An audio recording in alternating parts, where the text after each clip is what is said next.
जाते दीदी से को है कहाँ है दीदी क्या करता है लोग घर में हे दीदी आई नहीं थी बैठी ना कुछ करे एक बार उसका बैठी बैठी ना खड़ा के का बोली बैठी ना बोलो खड़े खड़े बोलो क्या करते बोलो कहनी ना दीदी कि चली ना तनी सब हरी लाइटिंग कर बाहर घर में तू लाइटिंग मत तू बाहर में लाइटिंग कर बैठ दीदी हमरा घर में ना अच्छा लागला जब तनी नौहरा में रही ना तो 5 गो सहेली रहेंगे तो उन्हें जाते रहेंगे खेता देने अब बताई लाइटिंग अरे कुमार वालों सहेली के संग जाते रहो घर हमारा ससुरा हमते ना तो लाइटिंग बात में चल जा घर में लाइटिंग बात में तो बाहर का दिन लगई लगे क्यों का कोई ए दीदी आज तक से हम तो लाइटिंग में कोई नहीं की अब आदत डाले के ना पड़ी अब आदत डाल लो अब लाइटिंग में जाए के पड़ी पाक दीदी नया नंबर पर तो ही क्यों का कोई हो देख ली तो का हो जे दीदी का कोई है ना कोई कौन कौन के हमने के जाते हैं जो जी का ना भी लास्ट शिकायत हो जी एकदम मतलब का तरह से बताई तू समझत नहीं देखी दीदी बड़ पर तो के अभी तक ले मतलब लाइटिंग में जाने हे भगवान देखी दीदी ढेर जिद करनी चली ना हमारा कहते रूम में लाइटिंग बाथरूम में टेज बात बस हम लाइटिंग में ना जाए हम कह देंगे हम लाइटिंग में ना जाए अब रोवे बताई रोवे समझत नहीं थी का कर बोलो जान तो जा कि का सोची इतना बड़ घर के पतो तो जाते सन खेत में बात दीदी ये रोवे का कह देनी नहीं बड़ घर के नहीं खिसन जाते बड़ घर की बेटी पतो ना वो खास करके हमनी के मान के बड़ घर से हम ना जाए के तब हम ना जाए ऊपर के आलीशान बिल्डिंग है बाटे खेत में जाते सन बेटी पतो को वो नया तो नौकी पतो जाती है तो हम देखते आदमी को कि जा दीदी देखी ना हम का दादी कोई 5 साल तो जाती है तो कोनो बात नहीं का और तू जेबू तो क्यों का कर सोची चली ना दीदी ढेर लेट करनी चली ना बोल दियो पापा जी से ना जानो पापा जी देखिए अब बर्दाश्त नहीं के होत ए सब रौरा भी आई नहीं कि कम से कम चल पापा तू बोलिए सुनो चल तुम जल्दी आ जाइए चल हां 10 मिनट में तुम जल्दी आ जाओ ठीक मत ठीक है और सर ये मोना ढोकनी चला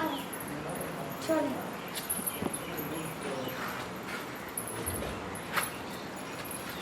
जल्दी लेके आ लिया हो बात वो हरियो के हवा में बढ़ जाता बाहर निकल ना वो ऐसा खाती जादी हम तो निकल रहे हमरा करे के पड़ी समझ में नहीं जानता नहीं भगवानों के हवा ले बहुत जरूरी बा ठीक बा लेकिन डर नहीं लगता हो तो समझत नहीं हो दीदी ना तो पापा जी हमसे के सवाल जवाब करब जान लो कब तक ले डेराई में रौरा बताई ना जा लो जब घर में लाइटिंग में तो का जरूरत बाहर होला के इने के समझ में हम वो खाती नहीं तनी बहरवा में ना तनी हवा लागेला तो शरीर स्वस्थ रहेला आ बाहर में लाइटिंग करे के चाहिए हमनी के घर के संस्कार नहीं खे जानत रू दिक्कत हो जी हमरा उनको उनको के फोन आ जाई हमरा लगे कि तू ही मन बढ़ावा त उनको जानत नहीं दीदी मम्मी हमार कहेली ना कि बाहर घूमे फिरे से टहले से ना शरीर स्वस्थ रहेला और बुझाते नहीं कि ठीक बा लेकिन तब अब देखी देर मत करी चली चुपचाप चलो कि देर करम तो जाता तो नहीं के पड़ी हमारा ताकत नहीं के लिए सारे तो हमरे लात करे के पड़ी लेकिन इधर पार्टी से इतना बड़ी तब हम क्या करी चप्पलो तू पड़िए लखा दे रवे वो सारी लेता था हमारे तो तारा आदत बचे ना हमरा आदत नहीं है ना चली जाएंगे ना बच्ची मारे में पानी लागल बा बैठी रख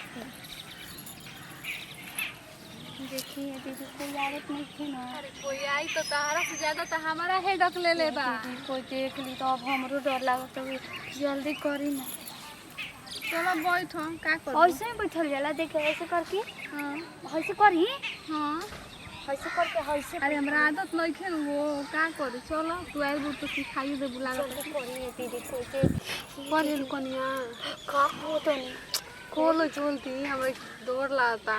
कोई आवत नहीं छे ना देख ली तो गजब खेला हो जाए कोई आवत नहीं थे घरे में कोई लेकिन जल्दी खोलो हमें दौड़ लाता अगर पापा जी उठ जाए तो लागब खोज और जल्दी जल्दी लागब कोई चाह बनैलू जा तो जाए जल्दी जल्दी करो चल ऐसे सारी करी ले टाइम पढ़े कनिया हाँ दीदी अब चली जल्दी चली दीदी अब हो गई ना जल्दी जल्दी करे चलो हमरा तो डर लाता कोनो देखो मत गौवा आला फेंक दी बोतलवा ना बोतल फिकम खाई के फिर काम दीही काहे को बोतल लाइटिंग में के लेके चलम छोड़ा तो हम उ लोटा फेंक देता ठीक ना चलो वो लोटे तो पकड़ा मारे लगा लोटे तो पकड़ा जाए के कोई कि होई लोटा के तो हमार रे कहां गई रहल तब का कल जाई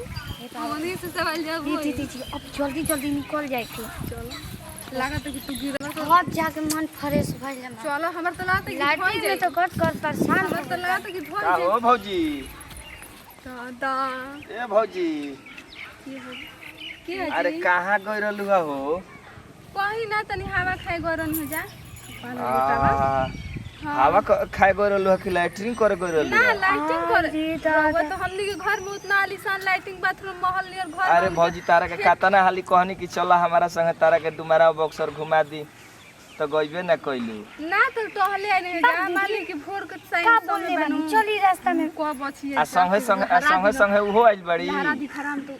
हो जे तार को लेड़ा हमरो ए भौजी आ संगे संगे उहो आइल बड़ी तन कहने कि टहल ले काहे दुगो गोती बन जाए तो साथे ना बोल जाई ए भौजी नती बोल फटर फटर के रास्ता घाट चलल काल करी छे छड़ा गांव के लड़के एक नंबर के छेछड़ में ये गिनाला सब ए भौजी दीदी तनी कर छड़ा ना देखा गुंडो दो मुंह देखो अभी अरे जाए तो जब घर से बहरी निकल ही लगली त तनी हमार ई मुंह कोनो बात भइल रो बोले के तमीज ना तनी को जन्नी अरे ते में बुराई का बा भौजी जा जिन ससुर तब रो के अरे पता चलई हां जब घर से बहरी निकल ही लगली काहे तो घर से ना निकल सकत तनी मुंह देख लेब त तनी घाव प्रेम बनल रही कोई नो के केतना एक छोटकी तेज बिया ए छुई मत ई कोनो मतलब भई कोई देखी तो का कोई ऐसे काहे तू करतर भौजी हम देवरे न हई अरे तो सुनो ना ए भौजी कल लागत होई तो हमरो से कहियो ना हमर लइका हम ही लिया के चली अरे आई जाई ना रहुआ तब मेरा अपना अरे भौजी तनी सुनी ना अरे छोड़ी ना आ रहुआ देखी केहू कुछ यही से न रो कुछ छेछड़ा को आदमी तो हम छी बहुत गांव में छोटा लइका हम देखी केहू कुछ जानी ना रौरा तो हमरो बतिया सुनी तनी बोली रो तो गजब बानी रौरा आज तक तो हमर कहल कोई नहीं कम से कम तनी छोड़ रहुआ के हई गिरर कॉल करब हम रौर देवर हई ऐसे कैसे कही ना भौजी मैं गांव लड़किन के अपन के एकदम परेशान क के रख दे ए भौजी अरे चलते कोनो निकले लिसन ना ऐसा रौरा आदत हटे तार छोटकी गोती ना ठीक लागत चली बाबूजी से ए पिटवाई भौजी कल कब आवे के बा हो न तो बोल रहे हो कर से भौजी कल हो अइबू ओए ओए ओए अरे ई तो घर से बाहर ही निकले लगली सब रोज कनी के फेरा में आवे के परी भोरे भोरे